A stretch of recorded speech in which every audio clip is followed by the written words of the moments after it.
Hey, welcome to another episode of Food, Nutrition, and Wellness with Dr. Dan Remley. He's going to be talking about food values, so stay tuned.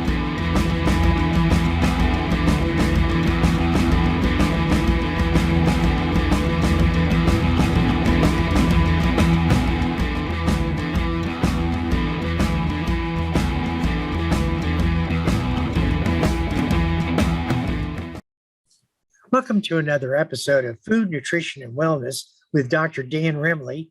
He works with the Ohio State University Extension Program in the Food, Nutrition, and Wellness program. Dan, thank you again for coming on. I learn a great deal about food, what we should be eating, what we should be looking at, and things of that nature. You really provide a wealth of knowledge about nutrition. Hey, thanks for this opportunity, as always. You mentioned that today you're going to be talking about food value.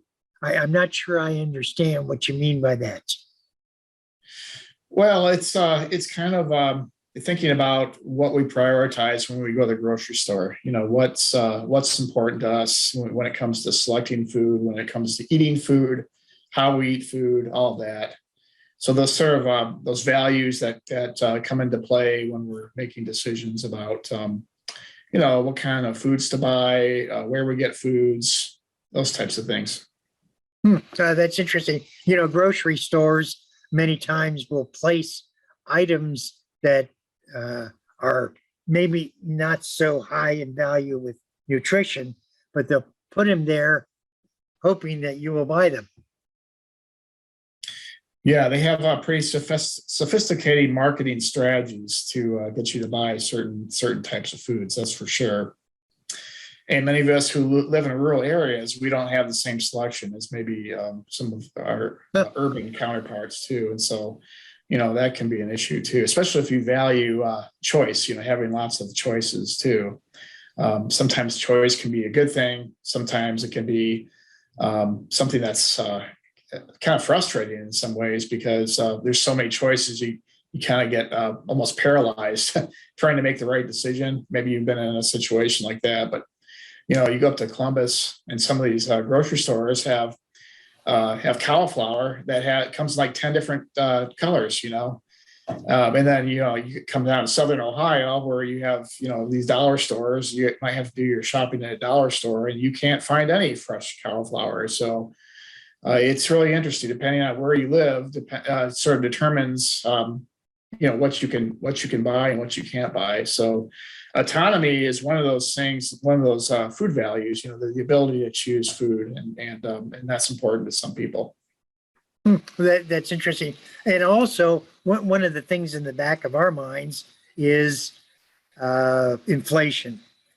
Because of COVID-19 and because of all the different problems in the food processing, the food chain,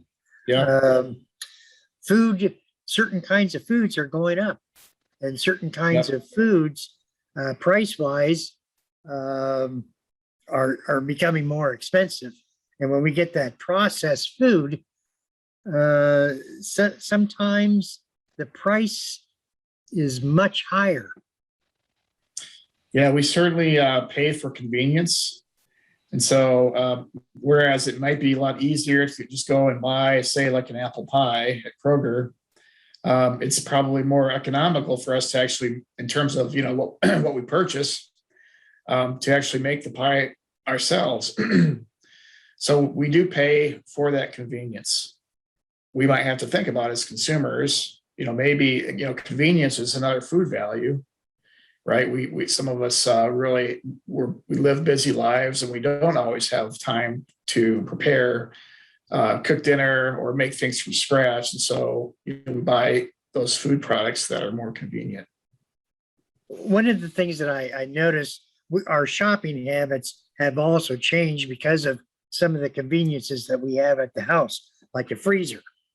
I remember many families shopping daily, and I think there are still those families that do shop daily, but going down to the corner market and getting meat or fish or something of that nature, I think it had really good benefits in the fact that we could pick out something that's fresh. But on the same token, we're able to also shop and put things in our freezer. Right. And I think maybe you harken back to the days when there was a market on every corner, or it was much more accessible. Now we have pretty large grocery stores located, especially in urban areas, where you do all your shopping at once. Or you might travel. I remember living in Northeast Missouri. I would drive 40 minutes to get to Walmart because there really wasn't much shopping where I lived. And so, what did we do? We did like a month's worth of shopping, brought it all back, put it in our freezer, and that's how, we didn't go to the store very often. So that was kind of convenient to be able to do that. But, there were some drawbacks to that too.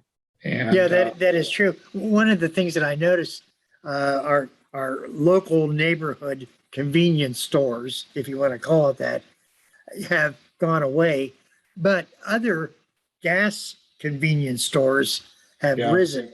And most of the food that they have may not necessarily be the most nutritional. Yeah, that's what I was kind of getting at. A lot of these convenience stores and dollar stores, they don't carry fresh food. And that's not to say they don't offer the healthier choices. They might have some apples and bananas and cheese products and a few selections of fruit and that type of thing. But, most of your options are more of those, prepared convenience processed types of foods that have, lots of sodium and sugar and salt and things that aren't really good for us. So, so we sort of sacrifice nutrition for convenience. And that's an example of sort of these food values that come into play. Because I also know that we are creatures of habit. And if we like something, we tend to go back and get more. And even though people are saying, hey, that's not as healthy as it should be, we as individuals, again, sort of follow our habits. Yeah, so that's another food value is taste, and it's sort of like a food quality thing, taste and how a food looks, and but it might not be healthy. So, ideally with food values, food quality and nutrition, they can conflict, right? So I like cheeseburgers with bacon, and I like all kinds of sweets, but that's not nutritious. But then there are nutritious foods that that are also pretty convenient. And so like I do like peanuts, and they're pretty easy to eat and pretty easy to buy and store and that type of thing. So that's an example of a convenient food that's easy to make, easy to buy, but they're also pretty nutritious too, especially if you buy the low sodium peanuts. So I think there's all kinds of examples of food values that sometimes they conflict, but other times that they go hand in hand. You think about McDonald's or any fast food. There are a lot of unhealthy options, but there's healthy options too. And so you can eat healthy at a fast food place. So certainly fast food is convenient. But you can make healthy selections just as you can if you go to a dollar store or you're buying food from a gas station. So if convenience is important to you and nutrition is important to you, you can still make that work. It's finding how to align those values that are important to you. So these slides come from a workshop that I've done with some of my colleagues, and we're more or less trying to get people to think about food values and why food values are important to their everyday lives when they're at the grocery store.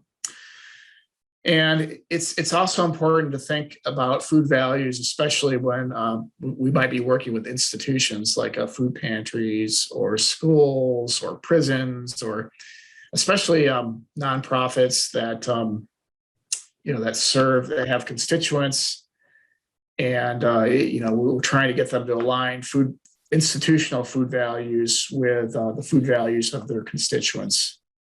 every time we're at the store, we're selecting foods, we kind of think about food values. And sometimes there's conflicts in food values too, as we just talked about. So we might be wanting convenient foods, but they might not be the healthiest foods. And so if we value nutrition and we value convenience, then sometimes we're thinking about, okay, is this food may be really easy to prepare for me, but is it, it's a TV dinner or something like that, but is it really healthy for me? And so, we have some internal conflicts going on in the way that we're thinking about food. And so this discussion is all part of this food, goes under this food ethics umbrella.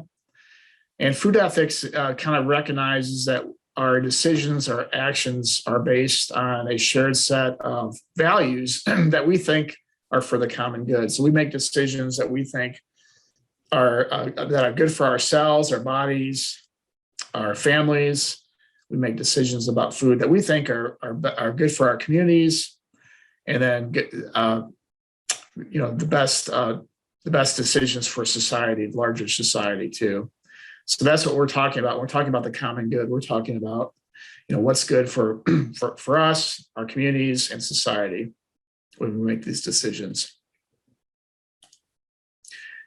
So when we're making decisions about food, when it comes to like buying food, when it comes to preparing food, consuming food, we all have food values that we work with and we think about. And a lot of times we have sort of our top priorities. So my food values include, as a type 1 diabetic, I really try to eat healthy. I really need to, because if I don't, it puts me at risk for a lot of diseases, such as like heart disease and kidney problems and things like that. But I also like food quality. I like my food to look good. I have a sweet tooth, right? So I do like sweet foods. I like foods that taste good, and who doesn't, So that's pretty important to me. And I also am becoming more aware and more concerned about environmental issues. And so environmental sustainability is important to me. In particular, plastic waste. So I'm trying to be more conscientious about foods that I buy and how I buy foods. For example, I'm trying to bring reusable bags to the grocery store, so I'm not using those plastic single-use bags that often wind up in the ocean and lakes on the side of the road, that type of thing. So trying to buy those types of foods that are minimally packaged is important to me. And then autonomy, because I think that I do like to have choices. I like to go to the grocery store and see lots of different varieties of apples that I can select from. So that's really important. Just having lots of choices is pretty important. And then convenience is also important to me as well, because I've got 3 kids. My wife and I work. It's just not always easy to cook dinner from scratch. It's just a lot much easier to throw things in the oven or heat something up in the microwave, put it in the air fryer, and it's ready to go. So minimal preparation time is always pretty helpful to me too. And also on that note too, and convenience. It's hard to go to the grocery store. We talked about going to the grocery store every day. It's, that's time consuming. And, you've got to drive to the grocery store. You got to, it takes time to shop. It takes time to, bring all the groceries in, put them all away. It takes time to menu plan, all that. So convenience is also important to me. It's get all that shopping done. You're done for a couple of weeks. And also it's good to eat out and take it. I like to eat out. I like to order my food out every now and then, especially kind of Friday night to order pizza. So just to kind of get that break a little bit. And that's also pretty important to me. So my colleague, Karima, she also values healthiness, but she's really into not wasting food too. And so when she buys food, she thinks about, and she has a husband, but she doesn't have any kids, but she thinks about, okay, since there's only 2 people in my house, how much food do I need to buy so that's not going to go to waste? And so that's really important for her. She also likes food quality. She has an Indian heritage, and her father was from Pakistan, so she likes those types of foods. But she also thinks about environmental sustainability, and then she's really into supporting local businesses too and local producers. And so she tries to shop at the farmers market quite a bit. So that's Karima. And then Glenna, my other colleague, she's really into empowerment and workers' rights. And so she likes to think about where food is produced and whether or not those growers, those producers are paid a living wage.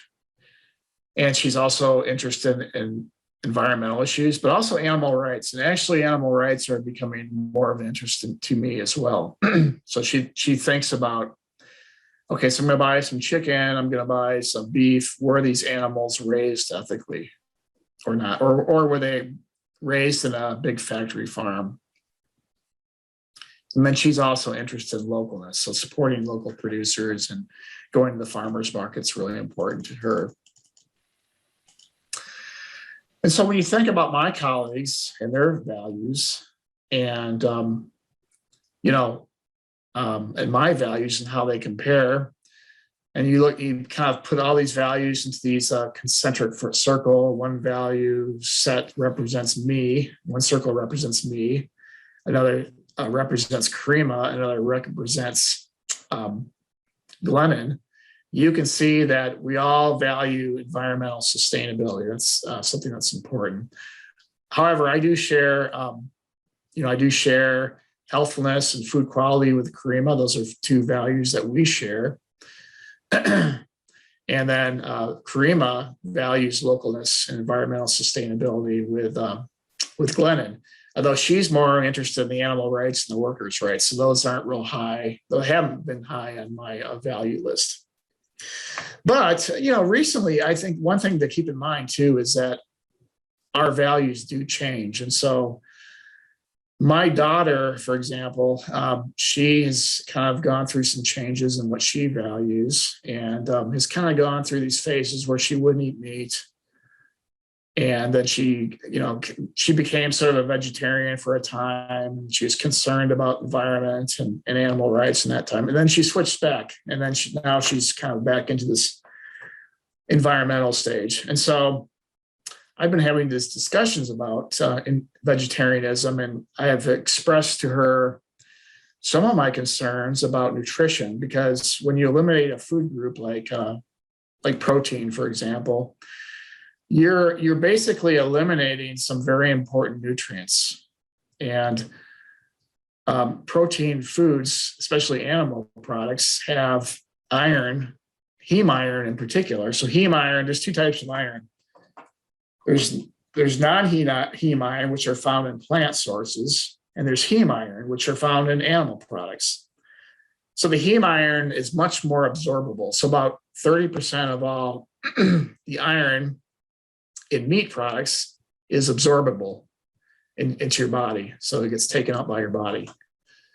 Whereas in plant foods, only about 15% of the iron is absorbed. So really you have to eat almost twice as much iron if you're on a vegetarian diet, or twice as much plant sources that have iron in them on a vegetarian diet. So a lot of vegetarians, if they're not eating how they should, become anemic and have problems with anemia. B12 also is only found in animal products. It's also found in dairy and eggs as well. So B12 and then iron and protein are some of those nutrients that vegetarians might not get.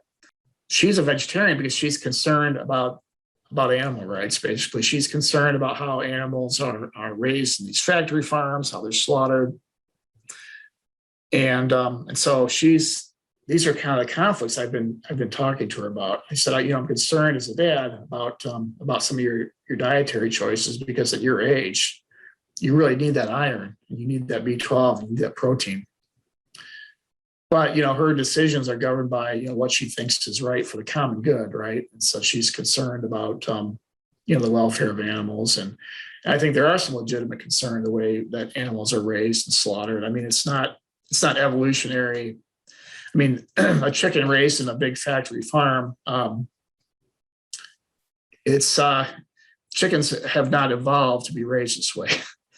And I think there's also research suggesting that animals do have emotions and feelings and feel anxiety and distress and that type of thing. So I understand where she's coming from. I don't necessarily agree with everything, but I think so I've been trying to think about, okay, how can you marry nutrition with the animal rights issues? And I just had a discussion where I said, well, can you buy meat products that are ethically raised, that are grass fed, like chicken? You buy chicken meat, that's poultry, that's where the animals were not raised in a factory farm. And so this is an example of maybe a conflict that I have with my daughter that I'm trying to kind of work through. And so I do think that when it comes to food values, we do have these kind of these discussions, and I think there's a need. A lot of people have misunderstanding, I think, as well about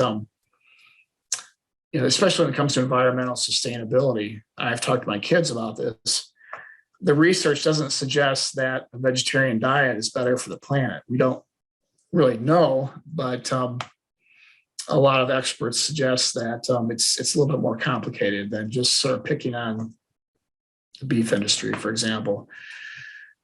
So I think there's a lot of misinformation about food and values, and people's values get shaped by misinformation that's all over the internet, and they make decisions that aren't always good for themselves. So Patrick, when you think about these food values, what are some values that are important to you when you're making decisions about food? And have you had any conflicts? One of the things that I've constantly heard you say is eat in moderation. Many times we get into choosing certain kinds of foods when you're not saying it's not okay. What you're saying is don't eat as much as you should. And I think that's very, very important. Like, for instance, you were talking about some of the dietary things that you do, even though you have type 1 diabetes. I'm assuming that when you do have that need for a candy bar, if you want to call it that, you aren't eating 15 candy bars all at once. Yeah. Well, so that's an example of like food quality. Like, I like sweets. I like the taste of food. And so candy bar really does satisfy my taste. But from a sort of a sustainability standpoint, every time I eat a candy bar, I have to take insulin. So every time I use up insulin, and then I have to change this insulin pump, it's got plastic, so I throw away the plastic. So when I eat a donut or eat a candy bar, that's basically I'm throwing away more plastic, if that makes sense. And I'm consuming more insulin. So it's an example of how like food quality and environmental concerns sort of conflict. And it certainly cost is another value too. Some people really think, you have to think about what fits into my budget. So the cost per unit. Now for me, I have to pay for my insulin. So when I eat a candy bar, I have to not only think about the cost of the candy bar, but how much insulin I'm going to have to pay for. I understand. On the same token, what you're saying is, there are some individuals that are extremely strict. You should have this food, and that food, and anything else, you're doing it wrong. But I've heard you many times say that we have multiple choices when it comes to the food, and that if we decide to consume one thing that's not the best possible choice, do it in moderation. Right. So, a serving of meat is about 3 ounces. It's only the size of a deck of cards. And Americans consume way, way too much meat. And I would argue that, certainly our livestock producers in this country, when it comes to sustainability, it's, in terms of emissions and environmental pollution, it's pretty pretty minimal compared to other emissions that, when it comes to climate change and things like that. And if every American were to eliminate beef from their diet, that would have environmental repercussions too. But the point is that probably the most sustainable when it comes to the environment, probably the best advice is to eat the diet that's recommended, by the dietary guidelines. Yeah, that is true.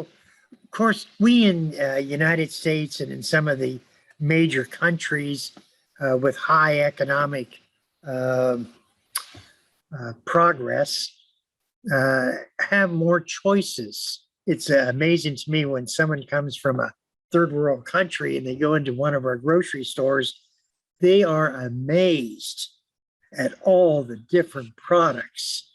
We're not talking about 3 or 4 apples. We're talking about hundreds of apples and hundreds of almost overwhelming to people. Yeah. And we sort of are fortunate in the fact that we can make all those different changes, and that it is very, very true that in our country and in many other countries, we tend to overeat, and our waistline shows that. Yeah, and I don't really know that we're happier, we're better off than some other countries too, even though we have all these choices. I mean, people have gone overseas and they come back and they're, they were saying that, when I get perfectly used to just maybe the limited number of choices that I have, it's nice to have all these choices, but also, I'm not any better off for it necessarily. Now, there's always those extremes, right? Yeah. There are people that live in areas, even areas in our country, there are just hardly any choices at all. So yeah, that's true. I think it's like one of those things where you have scarcity of choices, that definitely has an impact on our happiness and well-being. But I think there's like a middle road there, that's kind of a sweet spot when it comes to maybe that type of thing. But so choice is not nice, but it's a value that, we have the luxury of actually having. Yeah. Hey, we're talking with Dr. Dan Remley. Dr. Dan Remley works with the Ohio State University Extension Program, the Food, Nutrition, and Wellness. Dan, thank you. And I look forward to talking more about food values. I'm Patrick Dengel. Thank you for watching.